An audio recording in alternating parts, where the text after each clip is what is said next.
My money memories involve dad working in a factory and mom being a stay-at-home mom. So money was pretty tight for us. My parents bought a house when mortgage interest rates were super high. I recall them talking about an 18% interest rate on their mortgage. And so their priority was paying that down as fast as possible. And I remember hearing them talk about making double mortgage payments to try to, get ahead of things. And so we had a nice home. We always had our needs cared for, but we, we're not wealthy by any stretch. I didn't even realize at the time that we were lower class. I had no idea. It didn't occur to me.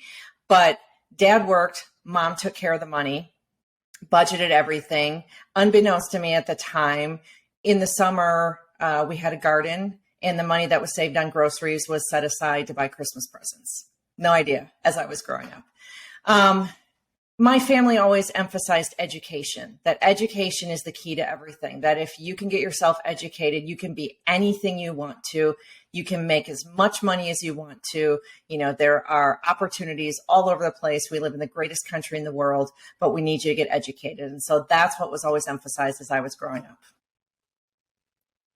And with that education, what were the things you were targeting when you're, say coming out of high school, thinking about going to college?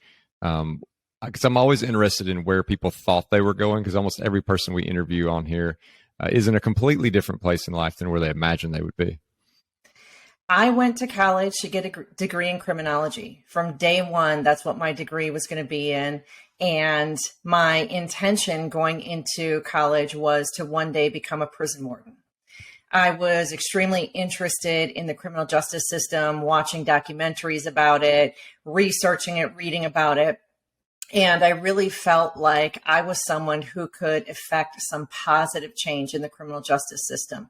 I think that, there are no winners there. There's victims, there's offenders, there's the people who look after the offenders, and it's negative for all three of those groups of people. And I thought, I'm the kind of person who really tries to look for the best in everything and who gets things done. And so in a position like prison warden, I would really have an opportunity to create such great positive change. Of course, I really had no concept of how difficult of a job that would be and whether or not I was cut out for that, but that's what I wanted to do. So at some point, your intentions shift a bit because you're not a prison warden today and you've been doing something completely different for the past 25 plus years. So when did the shift happen and you started focusing more on finances? I am indeed not a prison warden. In my sophomore year, I took an elective in the criminology program called Financial Crime Investigation, and that's when it changed for me.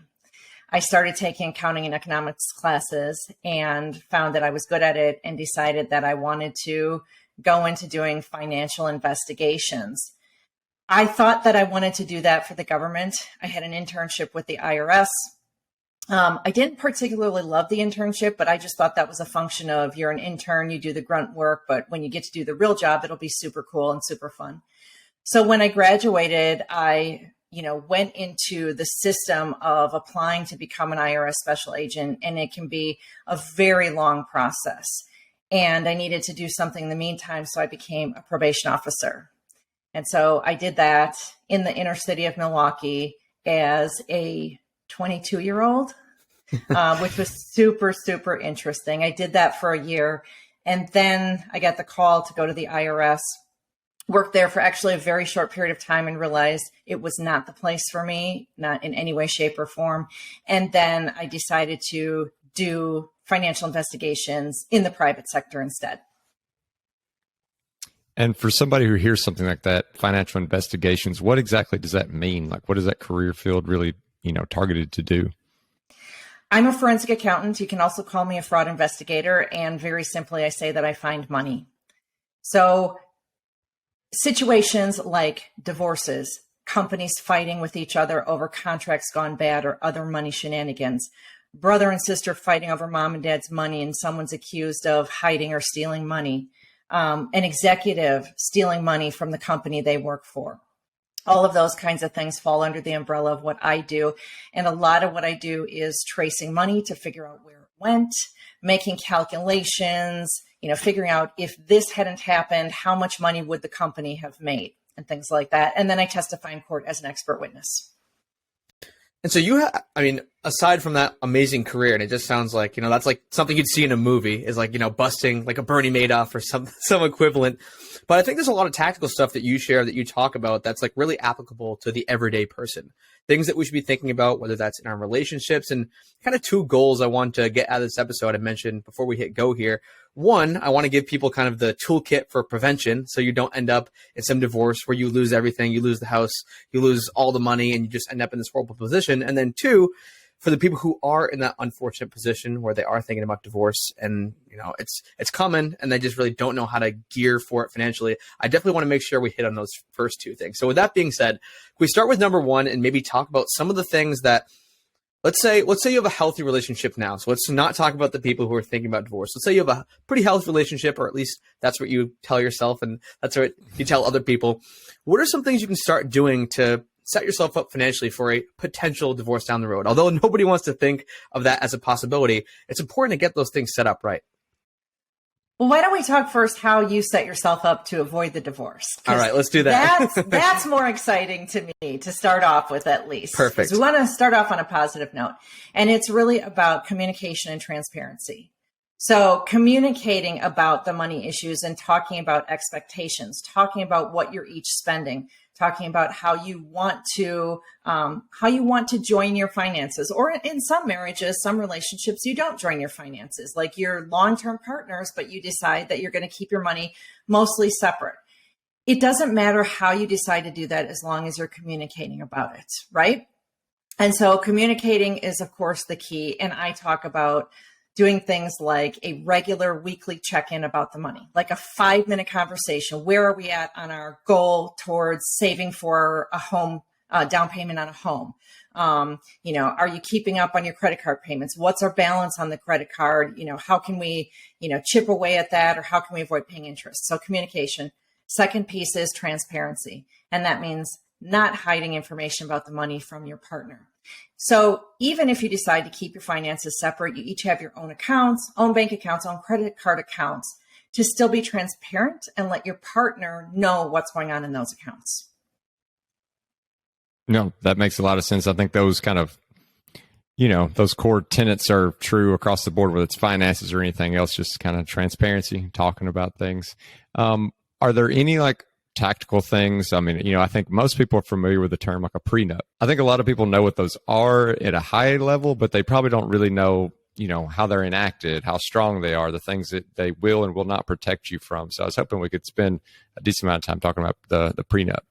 Prenups are the most amazing thing ever invented. They get such a bad rap. Because so many people mistakenly think, oh, you're setting yourself up for divorce. You're planning to split up. They think that the prenup is a tool for one person to take advantage of another. And if we could get rid of all those preconceived notions, we would be in such a better place, because all a prenup is a contract that says, if we ever split up, here's how it's going to happen. So if you're getting married today, you can forego the prenup and be subject to whatever the laws in your state say, or any state where you and your partner may move someday and live. 10 years down the road, you're living in a completely different state and you want to get divorced. You're subject to whatever their state laws say about how different things are split. For example, in the Carolinas, in order to get divorced, you actually have to live separately for a period of time before you can file for divorce. In Texas, the laws about spousal support are very unfavorable to the person who would like to receive it. So let's say the stay-at-home mom who hasn't worked in a long time, who needs spousal support to reestablish themselves while they're trying to get a career going again. In Texas, the laws are very unfavorable to them. So that's what you set yourself up for if you don't have a prenup.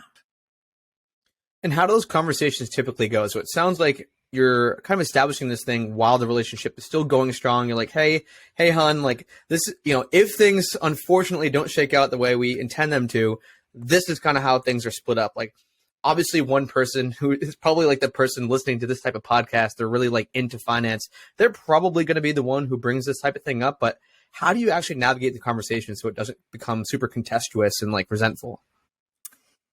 I think it's important for the parties to understand that it is for the protection of both of them. Again, there's that preconceived notion that it is protecting one party over the other. Like we think of, the prenup protects the person who has more money, right? But that's not really true. It does protect that person, but the person who does not have a lot of money should be looking out for themselves and saying, okay, if I don't have a career now, because you want me to stay home and raise some kids, and I don't have a career 10 years from now and we split, what are we going to put in place to make sure that I'm financially stable coming out of this marriage? So it is protecting that lesser person. So that's super important, is to know that it's for the protection of both people. It's also super important to know that you don't have to have a lot of money or a lot of assets or a big income for a prenup to be advisable. A lot of people, especially younger people, go into marriage thinking, well, we don't really have anything. It doesn't really matter. It does matter. And it'll matter 10 years from now when you do have stuff. And so you're right that now when we're in love is the perfect time to start thinking about this. I would say, you asked about having that first conversation. Somebody's got to bring it up. And I think approaching it from a positive standpoint of, I want us both to be protected, and I want us to agree on how things are going to get sorted out if we ever split, versus letting a judge decide for us.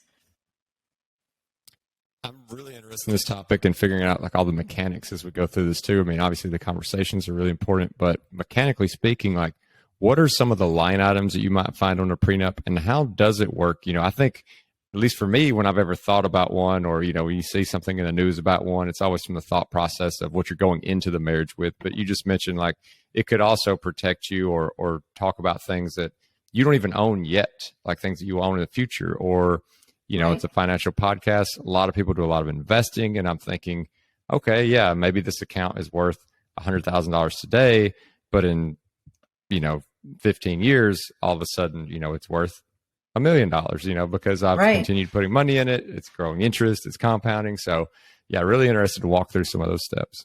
Okay. So with the caveat that I'm not an attorney, I'm a forensic accountant, but I know enough about this to be dangerous. What we're going to do in the prenup is list out the assets that we have now and whose name they're in. And then we're going to decide, okay, if we get divorced down the road, what happens to them? So let's say I have an investment account that has $100,000 in it today. We're going to talk about, well, during our marriage, money might get added to that account. How is that going to affect the account? One of the simple ways to do it is to say that account will stay completely separate, in my name only, and the only money that will go in it is money that comes from my personal earnings, and that money is still going to stay separate. And so that account will never, ever, ever be split. That's one way to do it.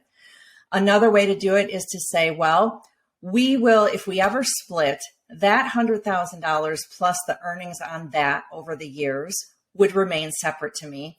But anything else that went into it while we were married, that part might be split, plus the earnings on that. So there's all sorts of different ways that you can sort this out.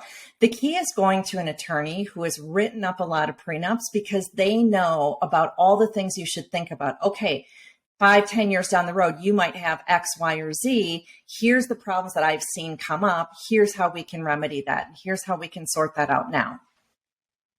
So I just had a friend, and we have a lot of listeners who invest in real estate on the podcast. Probably like a third of them are investing, or at least interested in investing. And she went through a divorce, and it was a nightmare because they didn't have these things spelled out in advance. It was like one property goes here, one property goes there. We have to sell this property. And going along with Justin's question, it's like you might have a very different, real estate situation 10, 20 years from now if you're a real estate investor than you have going into the marriage. So are there steps you can take to kind of update and like, okay, now we have this property. This is what's going to happen with this property in case of a divorce, or I guess, how does that get spelled out in the prenup? So in the prenup, you want to, at that time, figure out, how are we going to acquire these future properties? How are we going to title them? Is there something that is dependent on where the money is coming from to buy them? What's going to happen with the appreciation in them? So you want to figure out like your template for how that works on the front end. But let's say you're already married, right? You already did a prenup, or you didn't do a prenup, but now you think, gosh, it's a good idea to get something in place. You can do a postnup, which is the same type of thing, same type of contract. It's just happening after you're married. So that prenup that you had, that can only happen. It's a contract you enter into before you get married. Once you're married, it's always a postnup. That prenup can go away and you can do a postnup instead to update things. And so it can be changed. Now, realizing, of course, that if you're having some marital problems, it's probably going to be pretty difficult to get your spouse to sign a postnup, right? Yeah. But these things, they can be changed because your circumstances do change and something might pop up that you never considered when you were doing the contract the first time around. And Tracy, like when you look at the actual prenup, the way it's constructed, what are the actual main parts that make up this document? So there's three things that I want you to think about as being really, really important to this prenup. And the first is disclosure. So each of you are going to be completely disclosing all the assets you have and all the liabilities and what they're worth at the time you're signing the prenup. You're going to be exchanging tax returns with each other for a period of time, at least the last year or two of tax returns. And the idea is that in order for the prenup to be valid, you both have to go into it, signing off on it, having full disclosure from the other party about what their financial situation is. So we can't play hide the ball in the front end. So that's the first part, is disclosure of all your assets and liabilities and your income. The second important part that you want to think about, which we've already talked about, is how assets would be divided if you ever get divorced. So who gets what in terms of real estate, investment accounts? How do the debts get divided? If we have credit card debt, how would that go? Or, loans on different things. And then the third important part is support. Is either party going to pay spousal support to another? And how will that be calculated? So again, if one, the time when the support issue is really, really important is if one person is a stay-at-home parent and doesn't have an income source of their own. And so you want to be sure to cover that in the prenup. So those are the three most important parts and the things that you want to protect as you're going into that process. Now, when it goes to actually generating this document, is it as simple as prenup template on Google, or should you consult a professional or somewhere in between? So as a general rule, each party has to have their own attorney and be represented by their own attorney in order for it to be valid and enforceable, because the courts recognize what a significant document this is, especially if someone is kind of signing away rights. If there is one party coming into this who has a significant amount of assets that says, I want to protect this going into the marriage, and the other person is kind of signing off saying, I won't touch your stuff, the courts realize that that's a really significant decision to make. And so they say each party has to have their own attorney review it before they can sign off on it.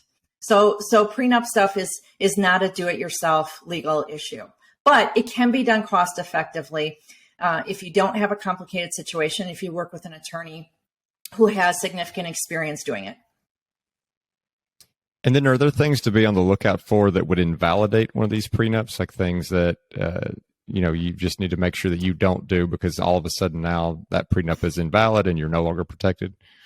Yeah. So common things that would invalidate them are someone not fully disclosing their assets or liabilities, intentionally hiding some of that. That can be a big deal if it's something really significant. If one party can prove that they were forced into signing it, or that they didn't have proper legal counsel for it, that would be another reason. There are times when judges can refuse to enforce them if they think it is extremely unfair to one party. So there is always a risk that a prenup might not be enforceable. So we just spent a good bit of time digging into prenups, which I think for most people, that's the common thing that they're used to hearing, whether it's because they're, watching celebrities get married or whatever it is. But are there other tools that people could use? Again, thinking from the context that a marriage is in a good place. You're not thinking about divorce. You're just trying to be proactive and do the right things to protect yourself, to protect each other, to just get things in line. Is there anything else that people should consider outside of a prenup? Yes. So I have two big suggestions there, and it's stuff that everyone has heard before, but you're going to hear it again today. Budgeting. And I mean formalizing the process for your family. So pen to paper or spreadsheets, like legit going through your family's finances, figuring out how much you've been spending each month over the last year or two, and then mapping out going forward, how much are we going to spend on it and keeping tabs on it. Because so many arguments come because of money and what we've been spending money on. And what I find in my work is so many people don't know how much they're spending. You ask the average person, how much do you spend every month on eating out? They will drastically underestimate how much they spend on eating out.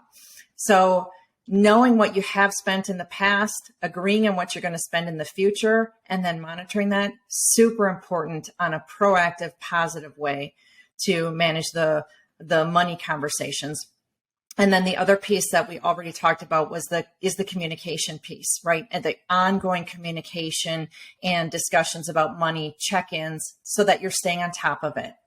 Oh, and there's a third piece. What's the third piece? The third piece is being informed. So even if you are not the person who's primarily in charge of the money for your family, because this is really typical that one spouse will manage the family's money. If you're the person who's not managing it, that you are on a monthly basis, at the very least, taking a look at what's going on with the finances. And by that, I mean looking at the bank statements, looking at the credit card statements, investment statements, just scanning down those transactions, seeing where the money is going. It doesn't have to be a super deep dive, but it keeps accountability for your spouse and it keeps you a little bit in the know. Wouldn't it be nice to know how much you have in your checking account every month? Absolutely. I have a question on bank accounts, actually, because I actually see this often debated on Twitter. And it's like some people are hardcore, one bed, one bank account. That's the only way to do it. If you don't do it that way, then clearly you and your significant other don't trust each other. I also see the other side where people are like, well, that's how, one partner takes advantage of the other one, as they have complete control over this one bank account that's shared. I guess in your line of expertise, have you seen a better method? Like, should two people absolutely have like split bank accounts and then a joint one? Is it better to roll everything into one? What have you seen work and what have you seen not work? I have seen it work all different kinds of ways for people. What I think is important is your actual circumstance, because there are relationships in which you have one partner who exercises a lot of control over the other person in a really damaging way. And in that kind of relationship, having only that one bank account and letting that person be in charge of it can be really problematic. I'm a big fan of people having bank accounts of their own so that they have some agency over money on their own. And whether that bank account is only for their spending money for the extras, it still creates a feeling of pride and autonomy for people. Again, especially if one person is a stay-at-home parent and doesn't have an income stream of their own, that can be super important. So the answer to your question is it can work both ways, separate, together, or something in between. I think the key always is that no matter how it is managed, that you have visibility into the other person's accounts, that you can at least see what's going on in those accounts, right? Because you might have a situation where you and your spouse decide we're going to keep separate accounts because that works for us. And we're now saving for a down payment on a house. And we're each responsible to save $10,000 for it. If you're never looking at your spouse's account, how do you know if he or she is actually saving their part of it? You might say, yeah, I have my $10,000 saved. Where's yours? And your spouse hasn't saved any. I mean, that's an extreme example, but it can happen, right? And then one question I have is about, most of this we've been going through is kind of, how do I protect myself from someone taking my assets, or how do I make sure I get a fair cut of the assets when they get split? But what about liabilities? Are there things that we need to do to make sure that we don't get stuck with some kind of big debt that we didn't even know the other person was racking up on the side? Justin, that is such a good question. And no one has asked me that on a podcast yet. So this is great. I love it. Again, it's about visibility into those statements, right? Looking at the credit card statements and stuff. But now you're probably thinking to yourself, but what if the person has a secret credit card that I don't know about? That's why it's really important to run credit reports on yourselves, right? And your significant other? Well, so legally, you can only run a credit report on yourself. You can't run one on your spouse without their permission.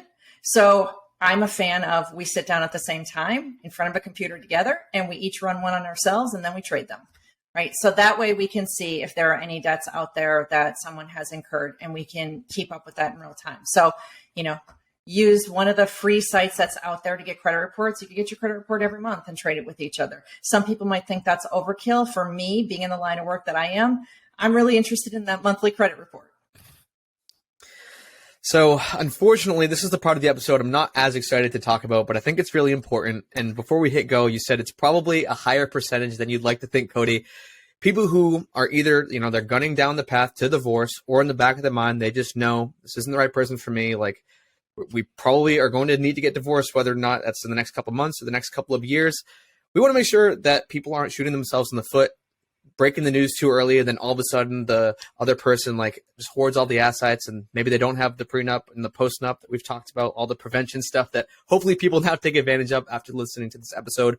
But what's kind of like the I want to get divorced, or I'm thinking about getting divorced checklist, the do's and don'ts? I know you could probably talk about this for hours, but let's just try to keep it high level for people. I could talk about it for hours. If you are thinking about getting divorced, if you think it might be a possibility, one of the most important things I tell people to do is gather information. So that means quietly gathering financial information before you break any news to your spouse, make any waves, things like that. The reason why you want to do it quietly is because, unfortunately, we have a joint bank account. When talk of divorce comes up, suddenly someone's name is taken off the account, or they're locked out of online banking. And there are legal ways to get access back to that account, but it can take some time. So I'm always telling people, if you have financial documents at the house, make copies of them and put those copies in a safe place. If you have online access to the bank accounts and credit card accounts and such, go ahead and download all the statements that are available to you there, save them in a safe place. And that's sort of like the first, get the lay of the land type of thing. Even if you're not planning on looking at all those documents, still get your copies, put them in a safe place. They might help you once you're into that divorce process. And then one topic we talked about a little bit that, if you find yourself in this position, is kind of that support piece that, maybe you have sacrificed your career for the other person. What is typically are there any kind of rules of thumb there on at what point someone can justify that, yeah, I did sacrifice enough of my career that I deserve support? Is there something that judges are typically looking for? Every state has their own rules and guidelines for it. So they have charts or spreadsheets, formulas, all these kinds of things. And so I can't really talk about a rule of thumb per se, but this is a really important issue. So I'm glad that you brought it up. What the idea is that we're going to look at husband and wife, what they each make in their jobs relative to each other, whether each of them is working to their full earning capacity, and is there a period of time where one needs to pay some money to the other to sort of even things out? If you've got one spouse who's making $250,000 a year and the other spouse is re-entering the workforce and is going to make $30,000 or $40,000 a year, the courts have an interest in saying, we kind of want to even that out a little bit. It's not that they have to have the exact same incomes, but it's really not fair that this $200,000 person can go have a certain lifestyle and the $30,000 or $40,000 person is going to have a fraction of a lifestyle of them. So there's an interest in evening that out. And depending on how long you were married will probably dictate how long those support payments will continue into the future. So the longer you were married, the longer you're going to get support payments. But one of the really interesting things is in the old days, there was permanent support. So if you were married for a really long time, you could get spousal support for the rest of your life. And states have been doing away with that and saying, no, everyone's got to support themselves. So we're only going to allow you to have spousal support for a period of time. Interesting. Okay. So I definitely want to kind of hop back to the person who's thinking about getting divorced. You said the first thing is getting the financial lay of the land. It's kind of quietly gathering the documents, getting the bank statements, getting the credit cards, knowing, if there's mortgages, all that type of things. What are some of the next steps, if any? Or is it just kind of keeping that at bay for when you do want to make the announcement? I guess, how do you best make that announcement if it's hopefully not like a blowout type of fight? There is no best way to make that announcement. I agree with you that a blowout type of fight is not the best way. Certainly, I think, having that conversation in private where nobody's being embarrassed in front of anyone else is probably the best. What I also tell people in terms of preparing for the divorce is really thinking about protecting themselves. I like to say that preparing for divorce is like preparing to go into battle. there are situations where people are getting divorced and you think it's going to be really amicable, but you never know when things are going to take a turn. So I always say, think really strategically and think about protecting yourself. So that means protecting your money, protecting your information, things like that. So I tell people, get a new email address, a brand new email address that your spouse doesn't know, because it won't be signed into an old phone that's sitting in a closet or an old laptop or tablet. That can be a really critical thing. I mean, I've had clients going through divorce who have said, it's weird. It feels almost as though my husband is seeing the emails between myself and my divorce attorney. And in fact, we later find out that there was an old laptop computer where the email address was signed into, and, the spouse was getting the emails that way. So if you create a brand new email address, that kind of thing can't happen. I talk to people about really locking down your social media accounts, maybe even considering sort of a hiatus from that for a period of time until things level out. So taking steps like running that credit report on yourself to make sure nothing's popping up there. So a lot of protective things are what I recommend to people in the very early stages. And then as it relates to the money and less dire sounding things, it's a matter of starting to gather financial documents. There's a whole lot of financial documents that you're going to be required to gather and submit for the purpose of the divorce. And so the sooner you can start gathering those, the easier you're going to make it on yourself. And speaking of like protecting yourself, are there any technicalities to really watch out for? Like, hey, do not sign this documentation until you've done this. Like, is there like, this certain form that you're going to see come across, and until you've had time to litigate the specific financial piece, do not sign that piece of paper? Is there any kind of gates like that? I mean, I'm kind of a fan of not signing stuff in your divorce unless you've had an attorney look it over with you and advise you that it's okay to sign off on it. I think, people, again, want to be cooperative in the process, but sometimes they do get duped into signing things. Oh, I need you to sign off so I can refinance the house because we need to do the thing because that'll be better for the divorce. And then someone ends up in a really difficult situation because they should not have signed off on that. And so, unfortunately, to err on the side of caution, I would say err towards signing fewer documents and saying, I'd really like to have an attorney look this over and advise me on this. Okay, good to know. So we have a very financially nerdy audience. We say that proudly. We have people who are, saving 50+% of their income, retiring super early. Nice. And so something we like to talk about a lot is like tax implications, like how making sure your money is doing the most it possibly can for you. So are there any things to look out for, or I guess maybe just in general at a high level, how do these things work in the eyes of like the tax man in terms of the IRS when like a divorce is happening and assets are getting shifted all around? Are there any gotchas or things to look out for? Well, so when you are dividing assets, that's not a taxable transaction in and of itself. So you don't have to worry about it on the front end. But on the back end, what you want to be thinking about is we're dividing accounts. Will there be tax implications down the road for those accounts? And so the simplest example I can give, you've got a bank account, a savings account at a bank that has $100,000 in it. You've got an investment account that has stocks in it that are worth $100,000 today. And sometimes people might think, oh, one of us will take one of those accounts, one of us will take the other. Well, guess what?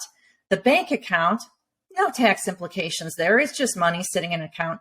The investment account will have tax implications in terms of capital gains, right? Because hopefully, if you were doing it right, those stocks were bought for less than $100,000. So the person who would take that account would have a tax bill at the time that they sell those investments. And so that ends up being unfair somewhere down the road.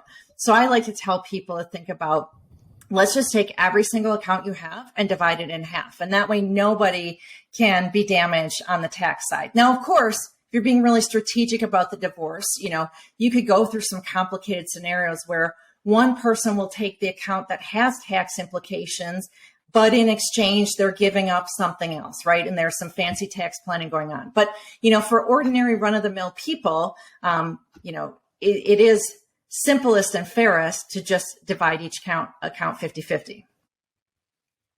And we've talked a lot about what to do for the people who are, in the shoes of someone who might be working with you. But I'm really curious about like actually what you do and like that career field. Is there kind of like a high level way you could walk us through what it is that you're doing on a case, like the processes that you're going through and the tools that you use, and just what that looks like to be in this career field. Right. Because if I'm sitting in the audience, I'm thinking, I still really don't know who this lady is and why she has any expertise sitting here talking about divorce. So I've been a forensic accountant for 25 years, and about a third of the consulting work that I do is in the divorce realm. And so I am going into these cases, typically for wealthy people because they have more complicated scenarios. And I am looking at all of their spending for a period of 3 to 5 years. So I'm going through every bank account, every credit card account, every investment account. I'm putting all those transactions into a database, and I'm following the money. What I'm doing can be for a number of reasons. It can be because we want to understand how much does their lifestyle cost. When you're wealthy, and you're going to pay child support or spousal support, it typically falls outside of what the guidelines or the charts or the formulas are. And so the courts sort of go towards what did the lifestyle cost and how much support should be paid so that someone can continue to live the same lifestyle. So that's one reason we'll do it. Another reason might be because one party is worried that there's hidden income or hidden assets, or that there was spending on inappropriate things like affairs, drugs, gambling, God knows what. So I'm tracing all the money through the accounts, looking for those types of things. It's funny though, because as I'm hearing you talk about this, and you're working with, much bigger cases than the average Joe and Jane, but it's the kind of same stuff we're talking about today. Like, you're going through and looking at all the spending documents. Like, you're playing catch up for all of those financial conversations that were never had. You're kind of running the credit reports that were never ran. It's like, your job at the highest level, the simplest level. Obviously, I could never do what you do, and it's super detailed. But it sounds like a lot of the stuff we've already talked about today, just for bigwigs and people making a ton of money with complicated situations. But it all boils down to like the conversations, those credit swap parties where you're both switching the laptops after you run your credit report. So It sounds like a lot of this it's super preventable. Kind of walking through the steps you shared with us today. I think if people are staying informed on a monthly basis about what's going on with their money, it really is preventable. If the average divorce, average, ordinary, everyday people, many of them do have concerns about the money. They might not have any proof that their spouse is doing anything shady, but by the time you get to divorce, there are negative feelings, there are suspicions. But if you had been looking at those statements on a monthly basis, and something weird did happen, you could have headed that off really quickly. So let's say, 1 month you saw a cash withdrawal from the bank account of $10,000. You can say to your spouse, excuse me, what did we take $10,000 out for? And your spouse might say, remember when we went and bought that new car and we were going to put a down payment down on it? I actually went to the bank and got a $10,000 cashier's check for the down payment. And that's what that was. Okay, great. But if it was something shady, right, you could have seen it right away. And then just one more little tactical question. In these situations where you're getting all that information, it sounds like something, like that's probably not in the person who's giving it to you's best interest to give it to you. So what's forcing them to give you that information? Is that just the judge makes them hand over all these credit card statements and bank statements? Okay, so if you are married, what's forcing them to give it to you is the desire to stay married, right? Yes. You're having that open communication. So during the marriage, you are hopefully willingly exchanging the information with each other. Once you get into the process of divorce, right, if an account is in your spouse's name, you don't have any legal right to see those documents. You can't go to the bank and say, give me the bank statements. What happens is through the divorce process, an attorney will issue a subpoena to the bank saying there is a court case going on. Bank, you are required to turn over these account statements. So that's how we get it. And that's a process. I tell people if you can get these statements without going through that process, it's quicker, it's easier, unless your spouse is obstructing the process and doesn't want to cooperate. If you have to go the route of sending a subpoena to the bank or credit card company, I say, plan on it'll take 3 or 4 weeks for you to get the documents back. But that's certainly better than, playing around with an uncooperative spouse who is just delaying things and, 3 months later still hasn't given you anything. So just trying to ask some questions with listeners in mind. One situation that I've seen come up, and I've had friends go through this as well, is like someone who's a business owner. you're probably not going to be like splitting that business 50-50 with your, divorcee. Is that the term? Not sure exactly. But with the person you're divorcing, you're not going to be like giving them half your business that you built up, like whatever type of business that is. What are some of the best ways for business owners to kind of think about and navigate a potential divorce, and like how to best protect themselves in the business that they built up? The way you protect that business is with the prenup that says exactly what's going to happen to the business. So this is especially important if that business was created long before you got married and it feels like it's your business and your spouse shouldn't have claim to that if you ever split. For a business that started during the marriage, not so simple. The spouses might look upon that as, hey, we kind of both own that business together. What typically happens when there is a business involved in a divorce is the business will be valued by a professional, a business valuation professional who will come in and put a dollar figure on that business to say, if it was sold today, this is how much it would be sold for. And then the person who's keeping that business will have to buy their spouse out of it. Mm.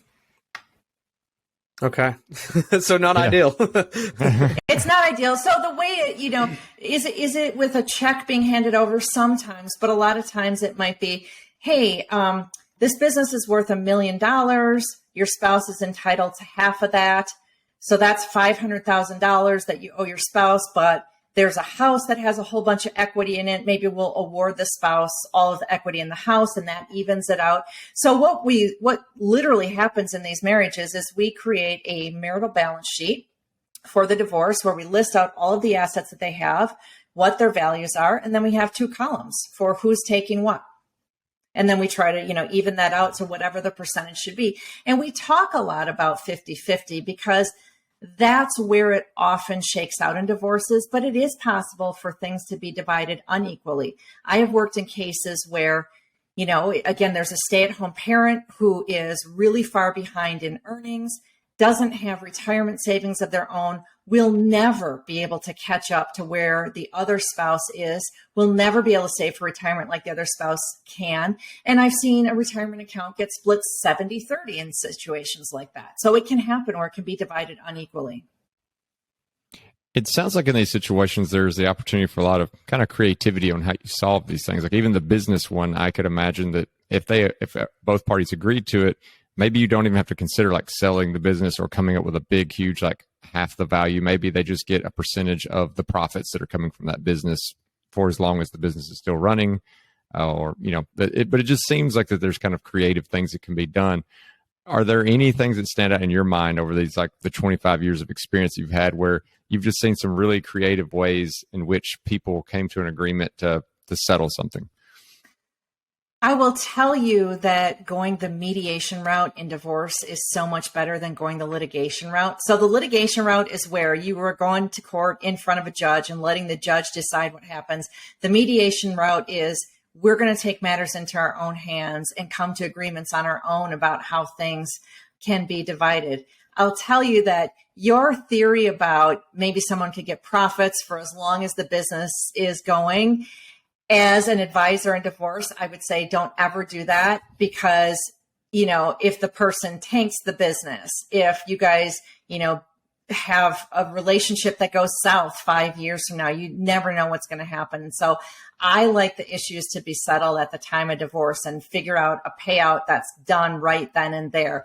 But Justin, if you're a trusting person, yes, these creative solutions can work for some people. Well, that's why you're the expert, Tracy, and that's why we had you on to set us straight in some of our misconceptions. But for those it's hard if you've never worked in the area of divorce, right? You don't know what those pitfalls would be, but I've seen the pitfalls over and over, and that's the only reason that I can tell you, hey, that might not be the best way to do it. And that's why we had you on. For those who want to learn more about all the stuff you got going on, I know that we kind of just touched on the tip of the iceberg. You have like a whole bunch of educational products and guides for people to kind of figure out a lot of the things we talked about today, but in way more depth. And so for those who are interested, those who want to follow along, those who want all those resources, where is the best place or places for them to get that? The best place for them to find me is on my website, fraudcoach.com, because I like to say I am your fraud coach through your divorce. And I set up a page specifically for your listeners. So it's fraudcoach.com/FI show. for financial independence. And what they'll see there is some of the things that we talked about, not necessarily by name, but the Divorce Money Guide is there, which is a tool for the average person who's getting divorced, who needs to get their arms around their finances, needs to understand what financial documents do I need, what's going to happen during the financial part of my divorce, and how do I dig through all of these statements and find useful information. And if you're concerned about potential fraud by your spouse, how would you find that? So that resource is there. My book that's coming out very shortly is going to be there as well. The book called Find Me the Money, which helps people take control, find the truth, and win the money that they deserve in their divorce. Well, Tracy, thank you so much for coming on the show. It's been a really interesting topic that we've definitely never had a subject matter expert to go through. It's also making me want to go back and watch Ben Affleck's The Accountant movie, which I actually really did love. But I really do appreciate you giving us this time, because you are the expert in this, and I think our listeners are going to be able to take away a lot from this. Awesome. It was great being here. And I always love helping people understand that, divorce, while it is a really, really difficult situation to go through, probably one of the worst things that people can go through, there are ways to come out of it, with a better financial settlement, with better control over their money, with more information about their financial situation.